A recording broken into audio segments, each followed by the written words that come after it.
I've always been drawn to places where the world feels forgotten. The kind of places that don't show up on maps, where the silence stretches so thick you can almost hear your own heartbeat echoing in it. That's why I found myself alone in the desert, hundreds of miles from the nearest town, chasing a sunset no one else had seen before. My camera was slung over my shoulder, my backpack stuffed with essentials, water, food, flashlight, and enough curiosity to get me into trouble. The air shimmered with heat as I walked, each step kicking up fine dust that clung to my boots. The sun hung low on the horizon, casting long shadows across the cracked earth, turning the landscape into something surreal. I wasn't following any trail. I never do when I'm searching for something unique. Instead, I let instinct guide me, trusting my gut to lead me to something worth capturing.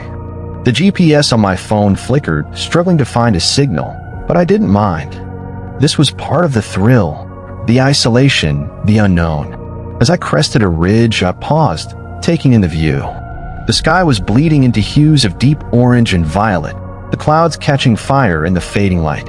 It was beautiful, almost otherworldly, and I knew I had to get closer. So I kept walking deeper into the wilderness, unaware that something far stranger than a rare sunset awaited me. The mirage appears. As I descended into the basin below the ridge, the air grew heavier, denser, like I was wading through an invisible current. The sun had dipped lower now, its last rays stretching thin across the land, painting everything in eerie golds and purples. Then I saw it, a shape rising from the horizon, just beyond the jagged silhouettes of distant rock formations. At first, I assumed it was a mirage, the kind I'd seen countless times before. Rippling water, distorting the landscape, a trick played by heat and light. But this was different. Instead of water, there stood what looked like a cluster of buildings, weathered wooden structures with sagging roofs, their outlines blurred as though half-formed by the shifting air. Beyond them, I could make out rows of dark shapes, too uniform to be natural. Gravestones. A graveyard. My breath caught. There shouldn't have been anything here. No towns, no cemeteries, just endless desert.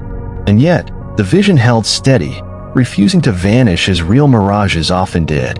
Curiosity prickled at the back of my neck. I adjusted my camera strap, lifting the lens to my eye, snapping a quick photo. When I lowered it again, the image remained unchanged. The town, or whatever it was, hadn't flickered or distorted. If anything, it seemed more defined, more solid, as if daring me to look away. I hesitated only a moment longer before setting off toward it, my pulse quickening with anticipation. Into the mirage. The walk felt longer than it should have, the distance stretching oddly as I approached. With every step, the illusion sharpened, revealing more details that defied logic. The buildings were unmistakably real now. Weathered wood, rusted metal roofs, windows blackened as if scorched by time or something far worse. The graveyards stretched behind them, row after row of crooked headstones jutting from the sand like broken teeth. I reached the edge of the town, my boots crunching against dry earth. The silence was oppressive, broken only by the occasional groan of wind slipping through gaps in the wooden structures. I stepped between two leaning buildings, my fingers trailing along the rough-hewn walls, feeling the coarse grain beneath my touch. Real. Too real. Then I saw the first grave. The stone was cracked, its surface worn smooth by years of exposure, but the inscription was still legible. Marilyn Hayes, 1982 to 2023. My stomach twisted. That date was barely a few months old. Impossible. I turned sharply, scanning the cemetery around me. One after another, the graves bore recent names, some from just weeks ago, others mere days. None of them familiar, but all impossibly fresh. A sudden breeze stirred the air, carrying with it the faintest whisper of movement. Shadows shifted along the edges of my vision, flickering between buildings, vanishing when I turned my head. I swallowed hard. I was alone. I had to be. Echoes in the lens. I lifted my camera, pressing the shutter button in a reflexive attempt to ground myself in something tangible. The screen blinked to life, displaying the captured image, and my breath hitched. The graveyard was still there, but standing among the graves were figures. Not just one or two, but several, their forms indistinct yet unmistakably humanoid, draped in tattered clothing that fluttered despite the still air. They weren't visible to the naked eye, but in the photograph, they loomed like ghosts trapped in the pixels. Heart pounding, I took another shot, angling the lens slightly differently. The figures remained, some even shifting positions, as if aware of being watched. I scrolled back to the previous image. Had they moved? Was I imagining things? I forced myself to breathe slowly, rationally. Maybe it was a glitch, a trick of the fading light playing havoc with my camera's sensor. But then I saw it. One of the gravestones in the latest photo bore a name I recognized, Daniel Mercer. My cousin. He wasn't dead. He couldn't be. We had spoken less than a week ago. I zoomed in, my hands trembling. The date beneath his name confirmed it, just 3 days ago. My throat tightened. No, this had to be a mistake. A cruel coincidence. I stumbled backward, nearly dropping the camera. The desert air suddenly felt colder, pressing in on me like a living thing. Whispers of the past. A gust of wind swept through the graveyard, rattling loose boards in the nearby buildings, but it carried more than just sound. It carried voices. Faint, unintelligible murmurs that seemed to rise from the very earth itself. I froze, straining to listen, but the words slipped through my grasp like smoke. The shadows between the graves deepened, lengthening unnaturally as if stretching toward me. Then came the sounds of footsteps, soft, deliberate, brushing against the sand behind me. I whirled around, heart hammering, but there was nothing. Just the empty stretch of desert and the silent town beyond. Yet the sensation of being watched intensified, crawling along my spine like unseen eyes tracking my every move. I took another step forward, and the world shifted. The sky flickered, the colors bleeding together like wet paint, and suddenly, I wasn't alone anymore. Figures emerged from the haze, not the ones in my photos, but people dressed in outdated clothes, their faces blurred at the edges as if viewed through warped glass. They moved with purpose, speaking in hushed tones, their expression solemn. A funeral procession. I backed away, but the scene followed me, unfolding like a memory not my own. A coffin was lowered into the ground, and as I peered closer, my breath caught. The name on the gravestone beside it sent ice through my veins. Daniel Mercer. This wasn't a memory. It was happening again, in front of me. Trapped in time. I stumbled back, shaking my head, trying to dispel the impossible scene unfolding around me.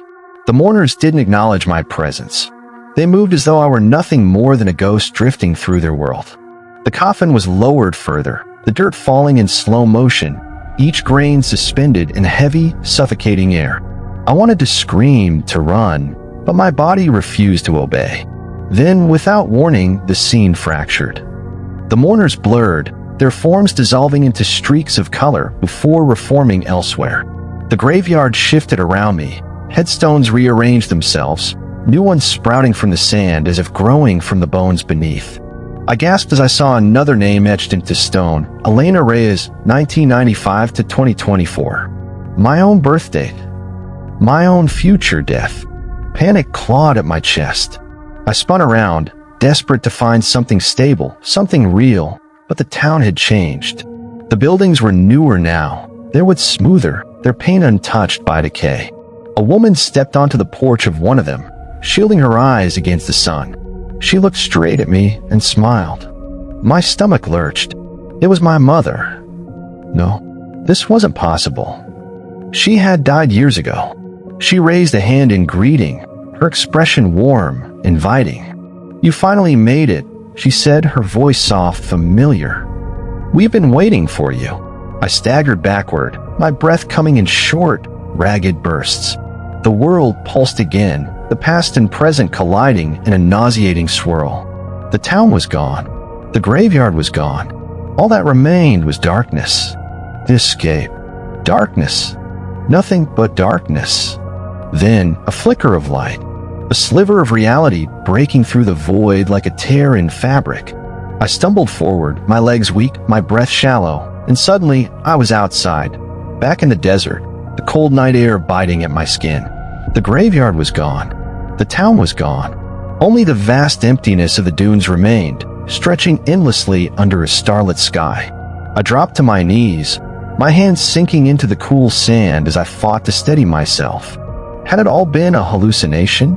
A fever dream brought on by exhaustion and dehydration? I reached for my camera, fumbling with trembling fingers, needing proof, needing to know what had really happened. My thumb scrolled through the images, my pulse hammering in my ears. The graveyard, the figures, the headstone with my cousin's name, the procession, my mother, and then the final photo. My breath caught. It showed a lone figure standing in the middle of the graveyard, their face obscured in shadow. Their posture was eerily still, watching, waiting, and beside them, freshly dug soil. A newly placed gravestone. Mine. The weight of what remains. I haven't told anyone. Who would believe me? The photos are the only proof, and even they feel like something stolen from another reality, one I barely escaped. Sometimes when I close my eyes, I see the graveyard again, the shifting sand swallowing names I never wanted to see. My cousins. Mine. My mother's smile lingers in my dreams, warm and terrible, as if she's still waiting for me to return. I keep telling myself it was a hallucination, a trick of exhaustion and the desert's cruelty. But the dates on those gravestones, they're real, recent, impossibly precise. And the final photo, that shadow standing beside my own grave, how could that happen? Cameras capture light, not fate. Or maybe they do, and we just refuse to believe it until we're staring at our own end through a lens. I stopped going into the wilderness alone. I tell myself it's because of the risks, the heat, the isolation. But the truth is I'm afraid. Afraid I'll see it again. Afraid I'll follow it once more and never come back. Sometimes I wake up with sand in my shoes.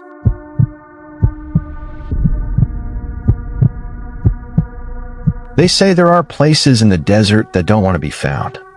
Places that erase themselves from maps, where GPS signals flicker and die, and even the wind seems to hold its breath. Camp Echo is one of those places. A ghost story whispered by hikers, dismissed by officials, buried under layers of bureaucracy and silence.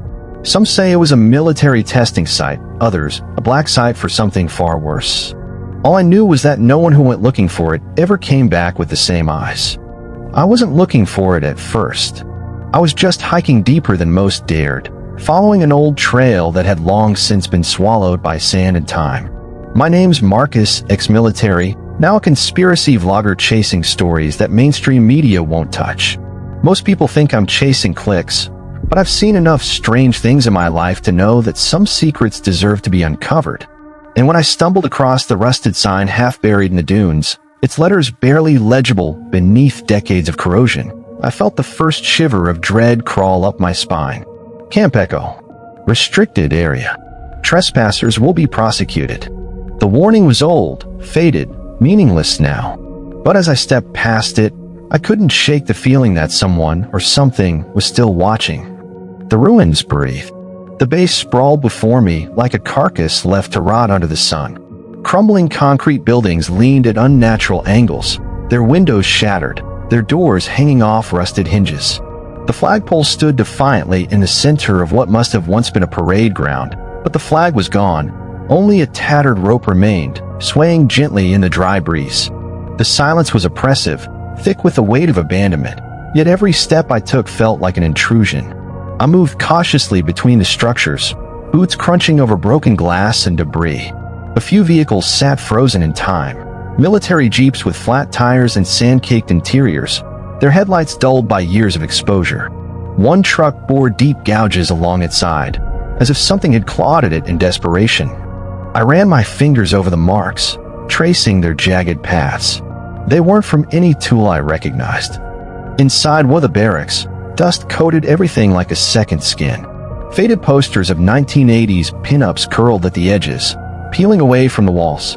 A radio sat on a desk, its dials frozen in place.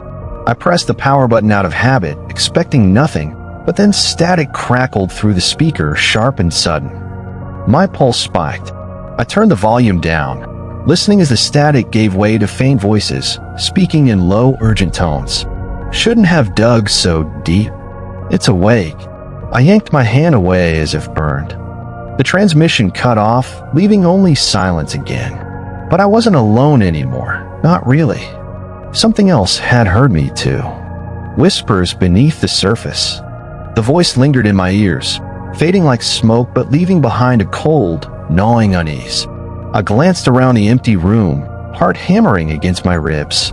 No one was here. Just dust, decay, and whatever ghosts had been left behind. Swallowing hard, I reached for the recorder in my pocket and switched it on. If this place had anything to say, I wanted proof.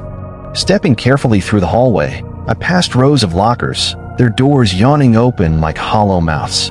The air grew heavier the farther I walked, thick with the scent of mildew and something more metallic, something wrong. Then I saw them. Symbols, etched into the walls in jagged, uneven lines. They looked like crude attempts at writing, but they weren't any language I recognized. Some were carved deep into the concrete, others scratched hastily with what looked like fingernails. One symbol repeated itself over and over, forming a pattern that made my head ache when I tried to focus on it. It resembled an eye with too many pupils, or maybe a spiral collapsing inward. I snapped a few photos, but the camera struggled to capture the details. The markings blurred in the images, as if resisting documentation. A journal lay abandoned on a nearby desk, its leather cover cracked with age. I flipped it open, scanning the frantic handwriting inside.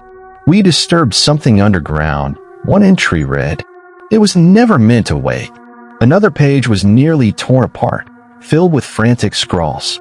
"They're not dead." Not really. We sealed the entrance, but it's spreading. It's in the walls.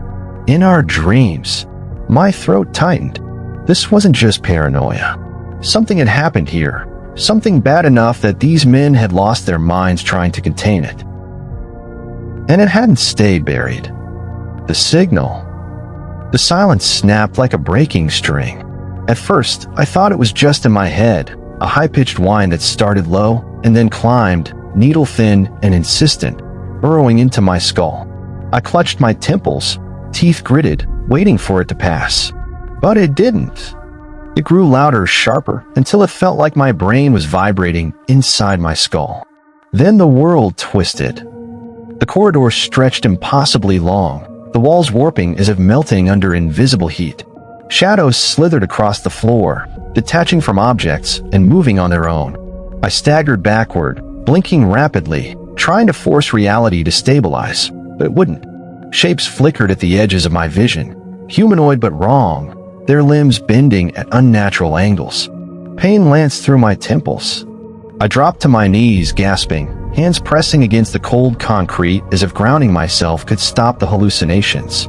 The sound, whatever it was, pulsed like a heartbeat, each beat sending another wave of distortion crashing over me. The walls pulsed with it. The floor rippled beneath me. And then I heard the whisper. Not in my ear. Inside my mind. "You woke us."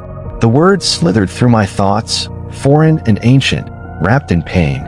I screamed, clawing at my skull, desperate to shut it out, but the signal kept coming, relentless, unrelenting. And something answered. The hollow men. I staggered to my feet, my vision swimming, the world still warped by the unbearable noise. The whispers had stopped, but something else had taken their place, a slow, wet, dragging sound, like something heavy being pulled across the floor. My breath hitched. I wasn't alone. I turned slowly, gripping the edge of the nearest desk for support, my muscles trembling from the aftershock of the signal. That's when I saw them. Figures emerged from the shadows beyond the hallway, moving with unsettling fluidity despite their grotesque forms. Their bodies were elongated, bones jutting beneath translucent skin that shimmered with an oily sheen. Their faces, if it could still be called that, were twisted masks of agony, mouths stretched wide in silent screams, eyes absent save for two dark pits that reflected nothing. One of them tilted its head, the motion unnervingly smooth, as though its neck had no joints. It sniffed the air, then let out a guttural, gurgling sound that vibrated through my bones. The others followed suit, twitching toward me in unison. I backed away, my stomach churning. These weren't soldiers. Not anymore. Whatever had woken beneath the earth had consumed them, reshape them into something monstrous. Then one lunged. It moved faster than I expected, limbs contorting in ways that defied anatomy. I barely dodged in time, hitting the ground hard as its claw-like fingers scraped against the wall where I'd stood. The impact sent a fresh spike of pain through my skull, but I forced myself to move, scrambling to my feet. More of them were coming, emerging from doorways, slithering from the darkness. I ran. The collapse of time. Night fell with impossible speed. One moment, the dim glow of dying sunlight filtered through the shattered windows. The next, the sky was pitch black, stars blinking into existence as if someone had simply flipped a switch. No transition. No dusk. Just sudden, suffocating darkness. I skidded to a halt in the middle of the courtyard, panting, my body slick with sweat and adrenaline. The air felt different now, thicker, charged with something unseen but undeniable. My watch ticked forward, the second hand moving normally, yet my instinct screamed that time itself had fractured. The creatures had stopped chasing me, retreating into the ruins like phantoms dissolving into mist. But their absence brought no relief. Something else was happening. The buildings groaned as if shifting in place, their silhouettes distorting in my periphery. I blinked, and for a fleeting instant, the entire base looked new. Fresh paint, undamaged walls, soldiers walking its grounds. Uniformed figures turned toward me, their expressions unreadable. Then the illusion shattered, and I was back in the ruined husk of Camp Echo, alone again. But not truly alone. Behind me, the ground trembled. A deep, resonant vibration rolled through the sand, rising from somewhere beneath the earth. A low hum followed, matching the frequency of the signal. It wasn't just in my head anymore. It was everywhere. And something was waking up. The exit that was never there. I ran. No plan. No direction. Just movement, fueled by raw instinct and the desperate need to escape whatever was stirring beneath the earth. The sand churned beneath my boots, the air thick with the oppressive hum that had become a second heartbeat in my skull. Every shadow seemed to stretch toward me, grasping, waiting. Then I saw it, a gate. Half buried in the dunes, its rusted bars bent outward as if forced open from within. Beyond it, the desert stretched endlessly, untouched by the horrors trapped inside Camp Echo. Hope flared in my chest. I pushed forward, lungs burning, legs screaming in protest. As I crossed the threshold, the world shifted. The hum vanished. The pressure in my skull lifted. The air cooled, the oppressive weight of the base dissipating like a nightmare upon waking. I stumbled forward, collapsing onto my hands and knees outside the fence line, gasping for breath. Behind me, the ruins stood unchanged, silent once more. But I was free. I told myself that over and over as I dragged myself back to my vehicle, hands shaking, body numb with exhaustion. I drove through the night, the road blurring beneath my wheels, until I finally reached civilization. But freedom was an illusion. That night, as I lay in my bed, staring at the ceiling, the sound returned. Low, insidious, growing stronger. And in my dreams, I was back in the desert, standing at the gates of Camp Echo. Only this time they were open, waiting. Something was calling me home.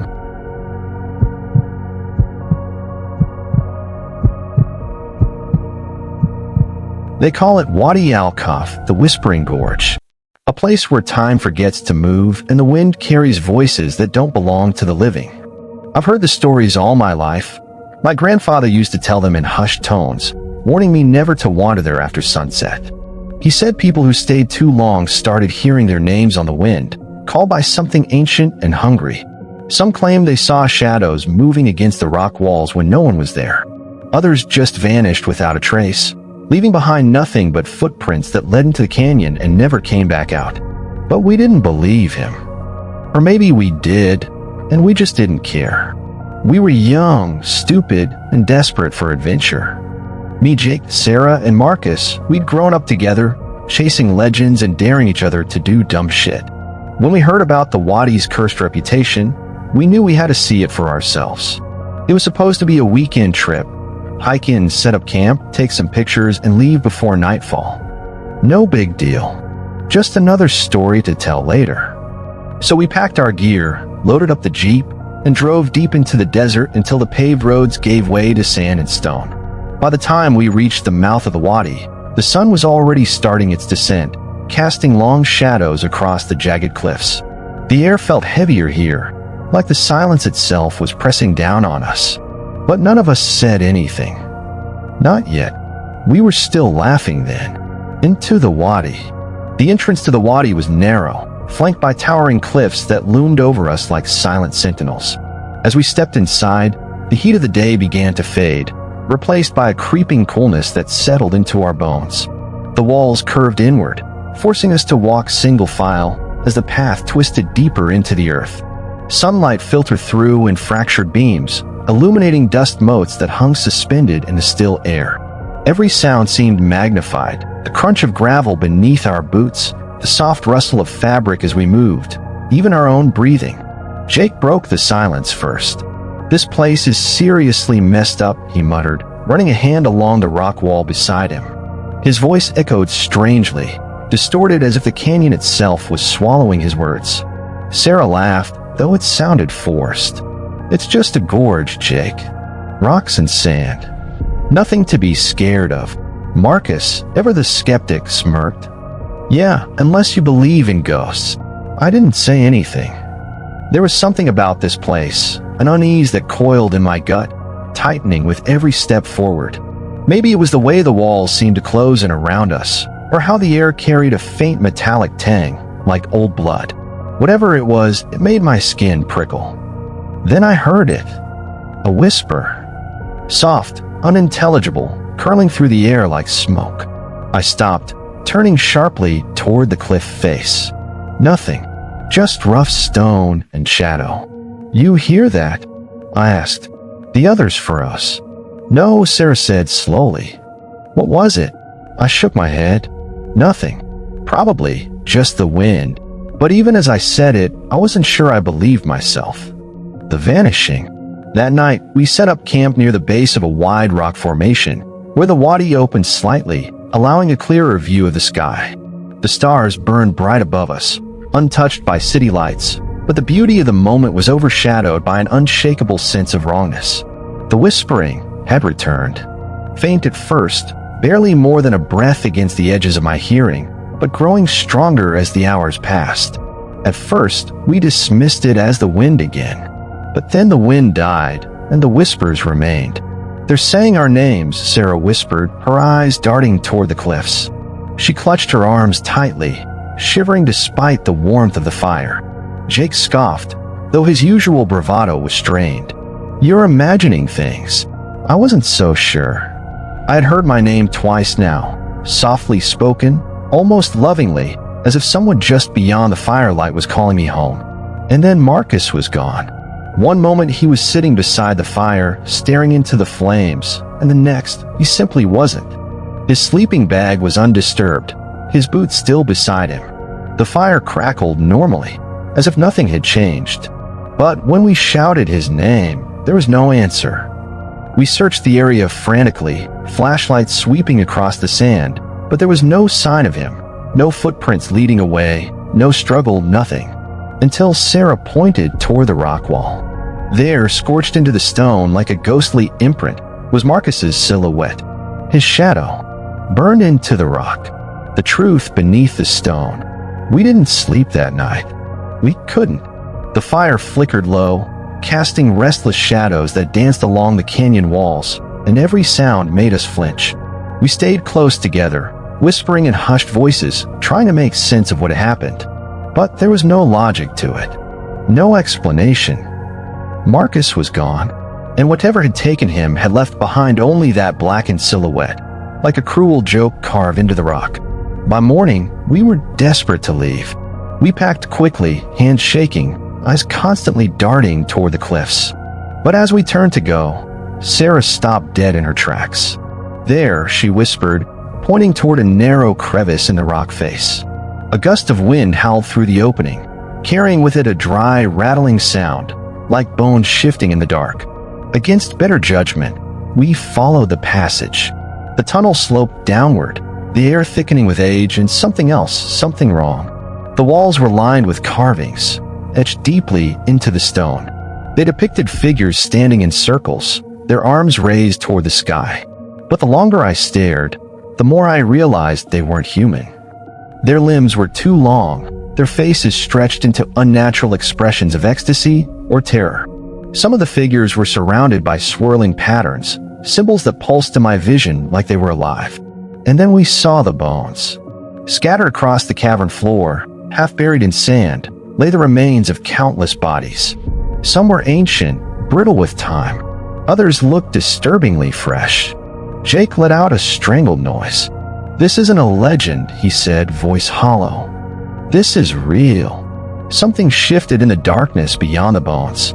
A whisper curled through the air, louder now, closer.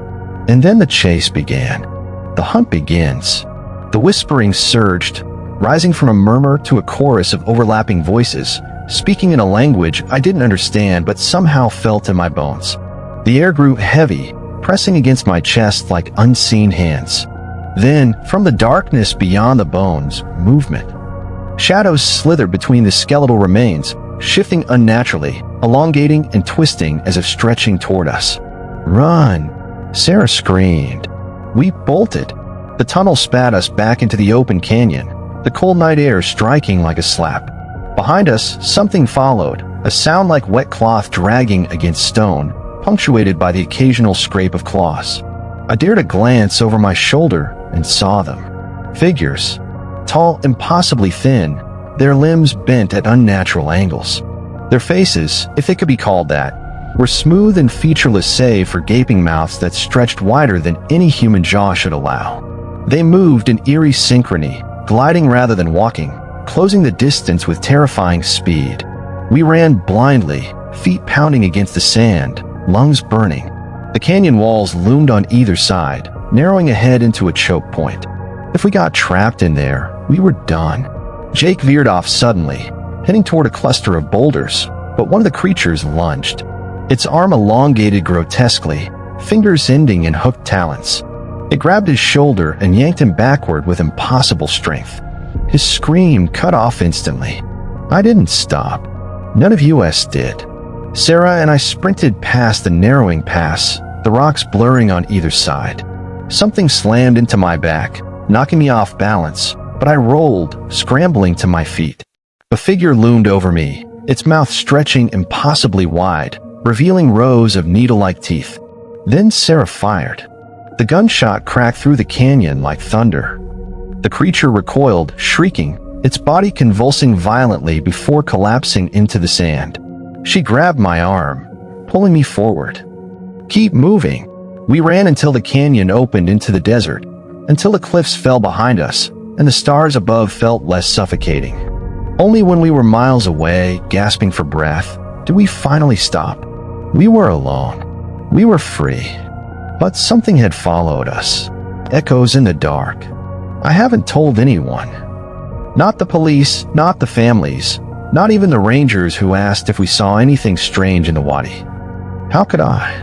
What did I say? That we went hiking, ignored the warnings, and watched our friends disappear into something older than reason? That the wind called our names like it knew us? That something took Marcus and left only his shadow behind? Sarah and I drove straight through the night, neither of us speaking until the first light of dawn painted the horizon in pale gold. Even then, we didn't talk about what happened. We just kept driving, as if going far enough might erase it. But it didn't. It never does. Back home, I tried to pretend it was a nightmare, a fever dream born from exhaustion and fear. I buried myself in work, in routines, in anything that might distract me from the silence. But the silence is worse now. Because sometimes, when I'm lying awake in bed, I hear it again. The whispering. Faint at first, like distant waves lapping against the shore. But it grows stronger each night. Always the same. Just my name spoken in that same hollow, knowing voice. Sometimes I wake up and find my bedroom door open, even though I swear I closed it.